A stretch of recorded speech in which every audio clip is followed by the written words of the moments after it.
Cartas de Paulo de Tarso, primeira carta aos Coríntios, capítulo 4, versículo 19. Mensagem presente no livro Vinha de Luz, editora FEB, capítulo 72. O versículo: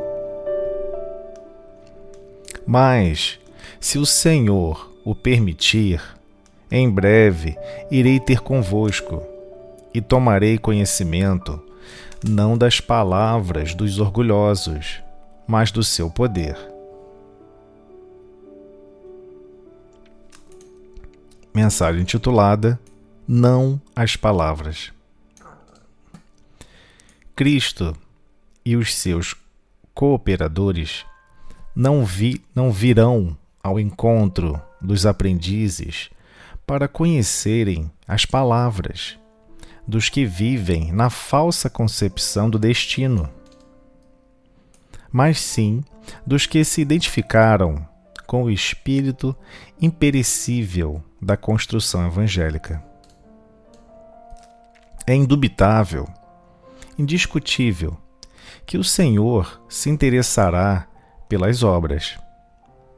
Contudo, toda vez que nos reportamos a obras, geralmente os ouvintes somente se lembram das instituições materiais, visíveis no mundo, ricas ou singelas, simples ou suntuosas.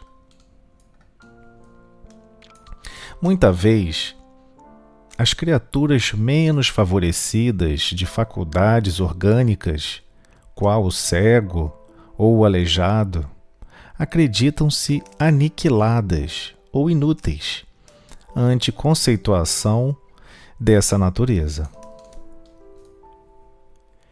É que comumente se esquece o homem das obras de santificação que lhe compete efetuar no próprio espírito. Raros entendem que é necessário manobrar pesados instrumentos da vontade a fim de conquistar terreno ao egoísmo. Usar enxada de esforço pessoal para o estabelecimento definitivo da harmonia no coração. Poucos se recordam de que possuem ideias frágeis e pequeninas acerca do bem e que é imprescindível, fundamental, manter recursos íntimos de proteção a esses germens para que frutifiquem mais tarde. É lógico que as palavras dos que não vivem inchados de personalismo serão objeto das atenções do Mestre em todos os tempos, mesmo porque o Verbo é também força sagrada que esclarece e edifica. Urge, todavia, fugir aos abusos do palavrório improdutivo que menospreza o tempo na vaidade das vaidades. Não ouvides, pois, que antes das obras externas de qualquer natureza, sempre fáceis e transitórias, tens por fazer a construção íntima da sabedoria e do amor, muito difícil de ser realizada, na verdade, mas, por isto mesmo, sublimada e eterna.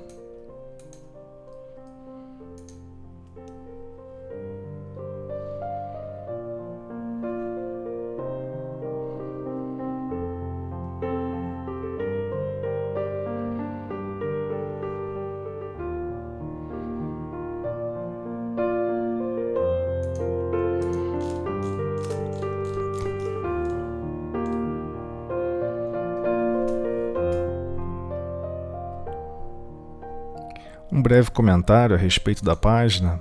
Aparentemente um versículo pouco compreendido, pouco dilatado, mas Emmanuel sempre traz uma visão mais ampla do que Jesus quis dizer e que Paulo reporta em suas cartas aos Coríntios, ao grupamento de Corinto, ao grande coração dos habitantes de Corinto que já difundiam o cristianismo redivivo na sua essência, seu cristianismo primitivo inicial.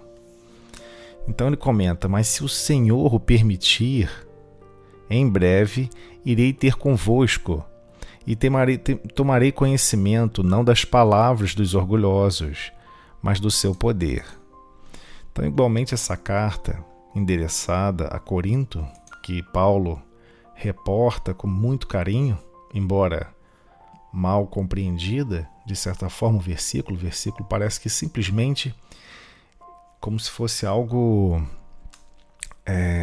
distorcido a respeito não só da elucidação do que é certo e o que é errado, ou como se fosse algo criterioso a ser julgado. Não é exatamente isso que ele está se reportando aqui. Ele está comentando para não ficarmos prisioneiros às formas verbais, simplesmente. Falar de Deus é muito belo, muito importante. Falar do bem é muito belo, muito importante. Falar até mesmo da caridade é muito importante.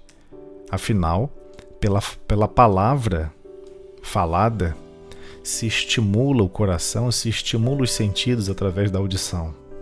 No entanto, quando ele reporta que, independente da construção evangélica que está sendo implementada, independente da construção de uma mentalidade moralmente superior que está sendo difundida, ou seja, apresentada ao público, cabe a todos, indiscutivelmente, reconhecer que todos nós precisamos construir esse ideal em nosso mundo íntimo. A construção da sabedoria e do amor requer treinamentos em sabedoria e em amor. A sabedoria aqui retratada como o conhecimento, seja ele qual for, aplicado na prática do bem para com todos, e não no sentido egoísta. Igualmente, quando ele fala do amor, o amor para distribuir em benefícios para com todos, e não simplesmente ficar só aguardando o amor. Ou seja, ele está deixando bem claro, é que comumente se esquece o homem das obras de santificação, ou seja, de construção do mundo íntimo de cada um, ou seja, da sua própria identidade. Então, se queremos seguir o Cristo, queremos progredir na marcha evolutiva do progresso que Jesus nos apresenta, precisamos compreender que esse processo nos compete efetuar nós mesmos no nosso próprio espírito. Nós precisamos criar metas. Essa semana serei mais fraterno. Essa semana serei mais bondoso. Essa semana falarei com mais carinho. E precisamos monitorar esse processo. Evolução, só podemos evoluir aquilo que nós mensuramos e precisamos monitorar a nós mesmos.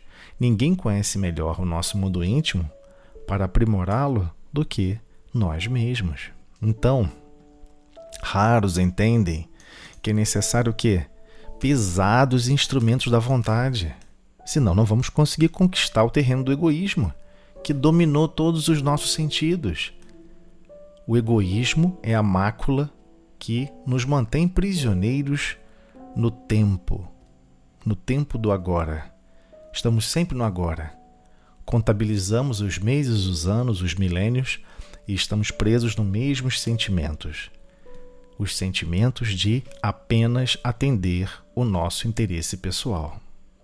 O famoso egoísmo que não se reconcilia com ninguém, apenas busca alegria, a felicidade para si mesmo.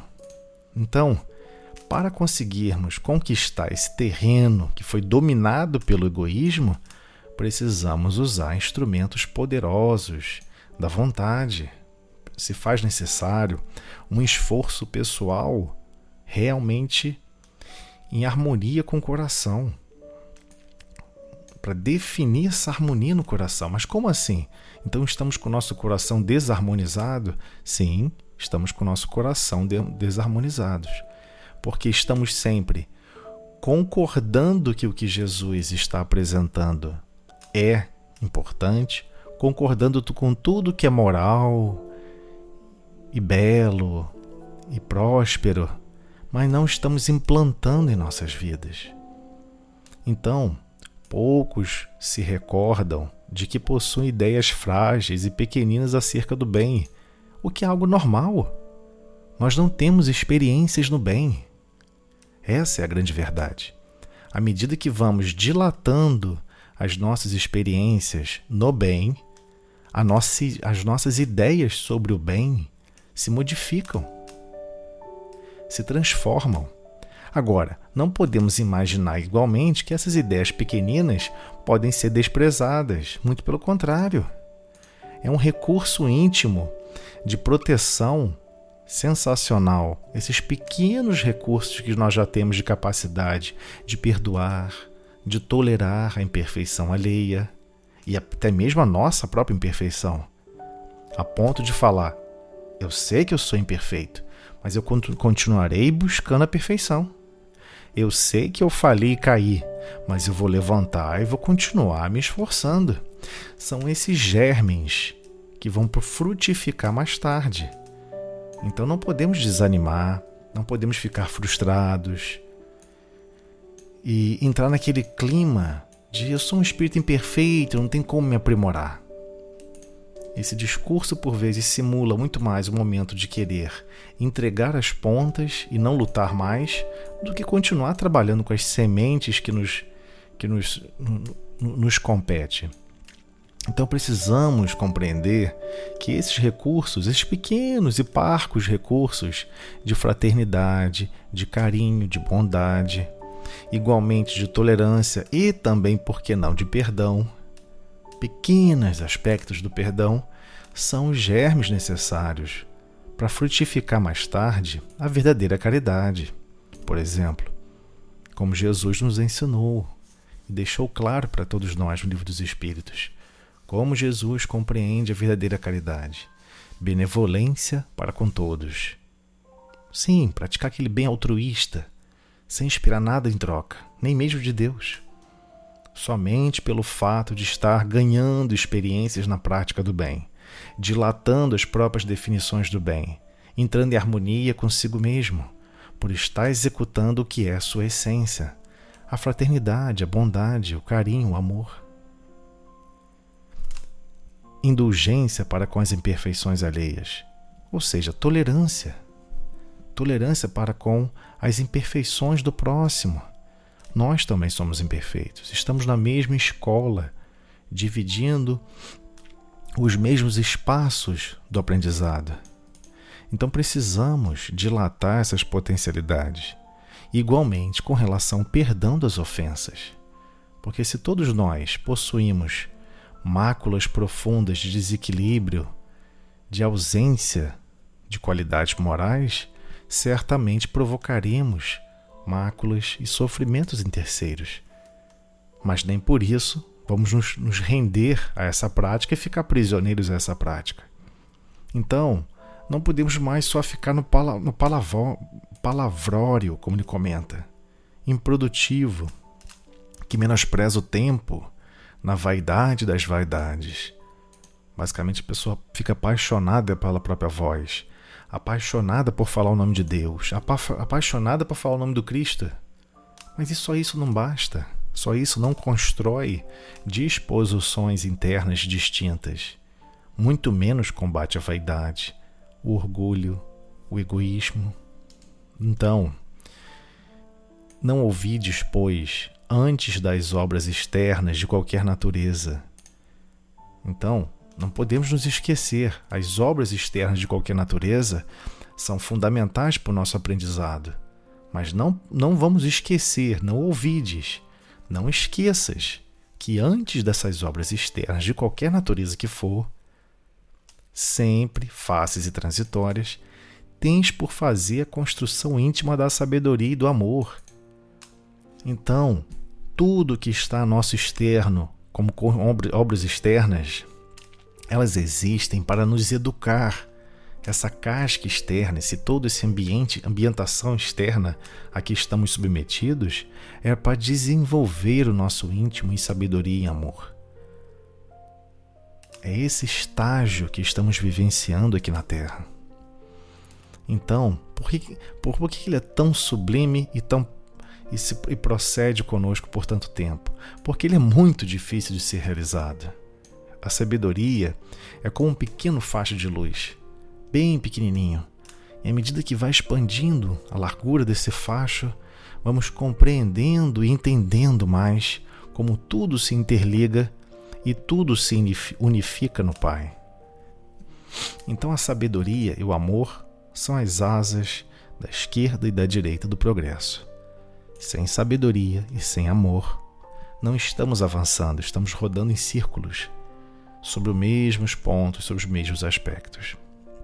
Então precisamos compreender que não vai ser só por palavras, por pequenos comentários, por ficar falando o nome de Jesus, ou ficar comentando e falando sobre possibilidades maravilhosas para implantarmos no nosso mundo íntimo.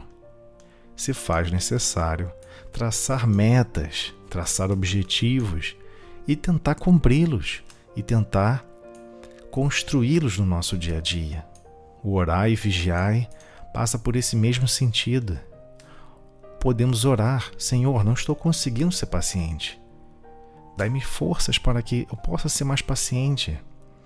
Que nesse momento de prece, de oração, eu possa reconciliar os meus desejos com aquilo que é mais superior, com aquilo que é mais educacional como espírito imortal. Que eu possa alimentar minha alma de valores e de práticas e de objetivos que estão alinhados com a lógica do Cristo, com o arcabouço dos ensinamentos fundamentais que nos direcionarão ao Pai.